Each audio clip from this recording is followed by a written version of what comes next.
honking at me. Then he pulls up on the side and cussing me out. And whoa. then he tells me to pull over. And I tell my friend, I was like, man, I can't let this slide. So I said, all right, I'll pull over. Hi everyone, this is Miracle Martinez. What you're about to hear is an interview that I did with local superhero Kevin Vidal. It was originally done to help me with writing a newspaper article about how Kevin is helping with wildfire risk reduction work. But we're sharing here because there are so many gems in this conversation. Please excuse the typing and background noise as it wasn't intended to be production quality. But I hope you still enjoy the conversation as much as I did. Thank you. So the first question is, are there any remarkable stories that you remember doing this work? I think the most remarkable aspect of it is how I connect with a lot of these people.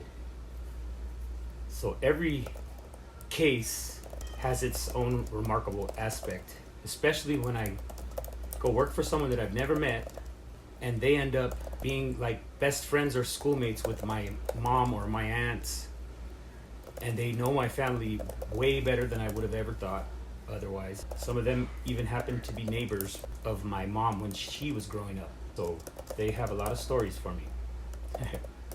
That's really sweet. And then the other thing is, what are some comments that community members have told you that like have really stuck with you about how the work actually helps them? I think it like makes the most impact on me when I know that they're not really capable physically, if it's older people especially. So when they tell me, thank you, I would not have been able to do that, and they're sincerely meaning that it's not within their physical capabilities, and whatever we've done helps them because it wouldn't have been done otherwise. So I think it's just when people tell me thank you that they literally would not have been able to do it, and I know they wouldn't have been able to do it because of their physical limitations or whatever. So I think that's probably just when they say thank you for that they wouldn't have been able to do it, I guess, however you want to put that. Okay. How has this type of work personally helped you? I know you talked about like learning about your family, but what other like aspects of this work actually helps you as an individual? Well, it helps me to reconnect with my hometown because I'm actually in areas where you could see the layers of time in the earth, just from not necessarily the litter, but the debris and the layers of mulch and all the whatever else accumulates over time that's never been touched. And there's some places where you could just literally see where they did things that was like back in the 50s where it started, like the bank over there in one of the creeks. You could see where they they're trying to shore up the bank to keep it from eroding, which it didn't work, but it probably worked for a while. But you could see all the old cars and the old items that are all in the wall, and it's just like, wow, I'm just looking at like the history. Just looking at like the history of the town in a way. So it's kind of interesting, but I don't know, it helps me to feel really connected to the land here. So that's probably the most significant thing. Is when I'm out there, I hear all the animals and the birds and the whatever insects and honeybees, beehives, and squirrels all over, and you just realize that it's all alive. It's all alive, even though it's hot. It's a hot desert, and it's also helped me to appreciate that all the life forms that are out there, including the plants. I don't always like to cut the trees. We try not to, but if native invasive species, yeah, but the native species, we just kind of try to leave them as intact as possible. And that's also something. It's giving me a new appreciation of the function of all the different types of plant and growing things. Because I see where they do what they do. Some of them hold the soil in place. Some of them provide shade for other species, and homes for all the animals and birds, and flowers for the bees, for all the pollinators. Even the invasive species have flowers that are beneficial in the end. And do you have any comments around like being somebody that manages other community members to do the work? Are there like any challenges or highlights of inviting other people to do the work? So I'd say the challenges is that people come from all different backgrounds. Some people, like I know myself, because I didn't really have strong male authority, I kind of resent authority. When someone tells me what to do, I automatically kind of like have to fight the resentment, you know. And that's I accept that, you know, I'm deferring to their position or whatever, but my first instinct is to like, who are you trying to tell, you know? But I have to realize that other people might have the same situation, so I try to be understanding to a point, you know, to a point. But I think everyone has leadership qualities, and everyone could understand the challenges associated with leading a group. But that's one important factor, is that you have to kind of take some things in stride and be patient with people. So, but again, it's only to a point. You know, people have to eventually follow the routine, you know, or else they won't be able to function with the team. So I think that's probably important. If I was to have anything to say about the leadership, it's that it's been challenging, but it's actually helped me a lot too, just because I've learned to be a lot more tolerant, patient with people, and I haven't always been like that. So the leadership roles that I've had in the past, especially like in the Army, people can't really question you. So basically they have to do what you say, and even if you make a bad decision. But in the civilian world, they have a right to voice their opinion, you know, especially if it's something that they don't like. But, you know, I try not to have anybody do anything that I wouldn't do myself.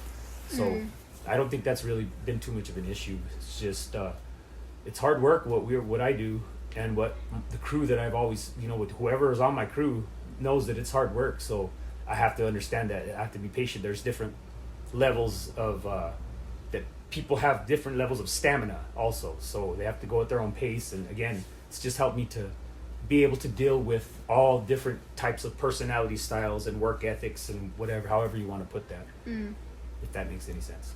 Okay. And it sounds like you kind of already said a little bit of the good stuff about being a leader. Was there anything else you want to add to the pros? Well, I do like seeing that when people start taking their pride in their work, and they feel a responsibility about it, you know, then they start to feel connected to this town and to the land, just like I do. You know, anybody can do something for this town and actually feel like they're a part of this town. You know, I think it'll help people to feel more inclusive, or you know, it helps feeling inclusive. Definitely. So yeah. Aw, I love that. Okay, the other thing I wanted to ask you about is, do you have any comments or stories that you want to share about actually getting your certification? There is a story, but it's probably not one. So I'll tell you though. Okay. So a long time ago, I was driving back from when I was working in the valley, me and my friend, and this guy was cutting this other truck off, and it had the truck that was cut. It was two trucks cutting each other off, right? So the one in the front kept getting in front of the other truck and hitting the brakes. And this is Gonzales Pass here, where a lot of people have wrecked. A lot of my friends have died there. So, and the truck that the guy was cutting off, it had kids in it. So I kind of got up a little bit, and the car behind that was getting cut off passed the guy who was cutting him off. And then I got on the side of that guy, and there was a car in front of him. Then he tried to get around, and I just let off on the gas, right? I just slowed down like 50 miles an hour, and he was honking at me. Then he pulls up on the side and cussing me out, and whoa, he's like, you know, he's talking all kinds of smack. So, and then he tells me to pull over, and I tell my friend, I was like, man, I can't let this slide. So I said, all right, I'll pull over if you want me to pull over. You know, he's just talking all this smack. I told him to slow down, you know. And so right before we get into town by the airport here, I pulled over, as I didn't know if he was going to or not, and then he did. He pulls over. So I'm like, man, you know, I was like, please don't have a gun. So I got out of my truck, and then he gets out, and he's just talking all kinds of smack. I don't want to cuss him, but I don't know who else is going to hear this. But and then he just kept insulting. I just kept telling him, slow down, dude, just slow down. I know a lot of people died on this road, and he kept on going, and then he started like walking towards me, and I was like, well, you know what, come here then. I told him, come here in the grass over here, and he wouldn't come, so I just ran at him. I socked him like 4 times, and he dropped. I kicked him first. I kicked him in his chest, and then I hit him like 4 times, and he fell, right? So, and then I even let him get up. I was like, get up, dude, go ahead, get up. I'm not going to hit you when you're down. And then he got up, he tried swinging at me, and he hit his own truck. And I was just laughing, man. I was just laughing at him. I was like, dude, just chill out, man. And by that time, he was driving with some other people, right? So those other people turned around, and they stopped the traffic, and it was some other guy with his son. And he gets out and he's like, what happened? And then the guy's like, well, they cold cocked me. And I was like, shut up, dude. You probably don't even remember what happened. I was like, your friend is driving like an asshole? I was like, I have friends who've died on this road. He needs to slow down, man. His plate said Alaska. I was like, this isn't Alaska. He'll get put in check if he does some dumb stuff like that. So anyway, I just said, man, we're leaving. We just got the hell. We turned around. There's a whole line of cars right there still. Like that guy had cut across the road and blocked the traffic. So all the traffic was all backed up right there. So they all saw me. I think a lot of them saw me beat him up, right? So anyway, oh my God. Then I go to this assessment class. And there's he's in the class. He was in the class. Wait, what? He was in the class, yeah. Because you have to get up and you have to introduce yourself. And the dude was like, oh, yeah, I'm from Alaska. It was your first car. It was like, where you from and what your first car was, right? So he gets up and he's like, yeah, I'm from Alaska. My first car was whatever. And I was looking at him and I was like, I knew he looked familiar. So I was just looking at him the whole time and he would not look at me. So I was like, let me make sure let me see if he's all right. Because I was just going to go tell him, hey, man, you remember me, dude? Did you slow down? But so I went right up to him. I was like, hey, man, how are you doing? My name's Kevin. And then he was like, oh, yeah, my name's whatever. I was like, okay, that's what I thought. Oh, my gosh, that's crazy. So that was funny about that. What a small world. I know. He's a firefighter up in, I guess it's maybe the Prescott area, because they were he wasn't in his truck, because I remembered his truck. His truck, he had like a big F-250 jacked up and had Alaska plates. And he was with one of those fire crews up there. So I was like, okay, he's a firefighter. That's what he's doing. Wow, I wouldn't have expected that behavior from a firefighter. That is crazy. I know, yeah. And he was cutting these people off, man. It pissed me off. So I beat him up. Wow, that's so crazy. Okay, I won't add that into the newspaper article, but... That's just so you know, yeah, that was more interesting than I thought. And I knew I recognized that guy. I knew it. I saw him and I was like, man, he looks familiar. I was trying to think, because I went to school a couple years in the valley, so there's like people in the valley that I bump into, and I'll be like, dude, I remember you from 4th grade, you know what I mean? And they'll be like, what, Kevin? Wow, how did you remember me? You know, it's just like, I remember everybody. Yeah, but I thought maybe he was somebody I went to school with or something. But yeah, that's who he was. That's crazy. Yeah. Okay, next question is actually a question I'm going to come back to, because I think I started with this question. But is there a story that, or an experience of doing the work that like stuck with you? Well, the example that I gave you, that's been with a few people. Like everybody knows my mom's family.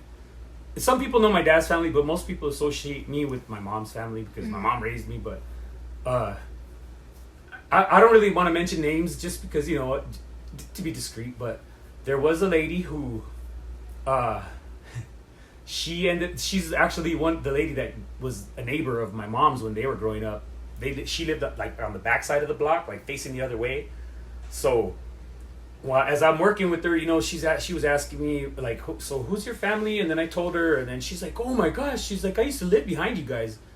And I was like, really? And she's like, yeah, and your auntie, I think her name is Rosalie. So my mom's older sister is named Rosalie. So whenever my mom and my grandfather, my tata and my nana were like calling for my Aunt Rosalie in the house, then Rosalie, I think what's her last name? Oh gosh. Denogene. I think it's Denogene. Oh. So whenever they were looking for my Aunt Rosalie, then my Rosalie Denogene could hear from her house, so she would think it was her parents. So she would hear to Rosalie and she'd be like, yeah, Mom, and it wasn't even in the house, it was like from the neighbors. And I was just like, wow, you guys were that close growing up, so and she's she's my mom's age, and then her parents knew my parents, my parents, my grandparents, and I think even her parents knew my great grandparents, because that's when they first came down from Miami, because that my grandmother moved down here from Miami on my mom's side, but I think they knew each other when they first moved down here. So it was just interesting, like how far back some families just go. It made me realize that that's the case with a lot of families here in this town. Yeah, is our grandfathers hung out together, our great grandparents in some cases. It's just. It's like it's we're so connected here, That's with the families that have been here for a while. So that's just gonna be something I always remember. I don't know why. It doesn't even have anything to do with the work, and really, but if it wasn't doing the work, then I would have never met her, and I would have never realized that, you know, she knows my whole family, and that she's an auntie of a bunch of my friends, and, you know, so it's like I already almost knew her whole family, you know, and she knows my whole family, but we've never met, you know, we've never really talked or anything. So, and then that's the other thing, is a lot of these people that I've seen all over, and I say hi to them or whatever, but I've never really had conversations with them. And it's just amazing how interesting everybody can be, especially when they can relate. Like, oh, I remember your mom. Like, my mom was like a really, really nice dresser. So some of the men, especially, they're like, they would wait to see what my mom was wearing, because my mom was real pretty. So they would be waiting, because they knew where her locker was. So they would all just be waiting, like, okay, let's see what Virgie's wearing now, you know, because my mom would go home and she would change at lunchtime, and she would wear a different outfit back. A little fashion. just to get attention. That's what she would do. That's cute. So she would go home and change, and then she'd wear something else, and then she'd see how everybody liked it. And everybody always was like, man, your mom she was beautiful and she knew how to dress. Aww. Yeah. That's so sweet. Yeah, that's probably any of those, you can use either of those stories. Okay, the last question I have is just anything that you would want us to, like any last comments or anything that you think we should add in the article? Well, I don't know. I just make sure you put that I appreciate Chris doing everything that he does, and that he's really trying to help everybody, and he's helped me a lot, and made me feel more like I do have something to do here in town. It's kept me from leaving, because this town and I have not always had the best relationship. Usually when I come up here, I get in trouble, or I do something stupid, or I'm up here for a girl or something stupid, and it's just like, man, why did I do that? Okay, perfect. Good? I got it, yeah. All right. We're all good.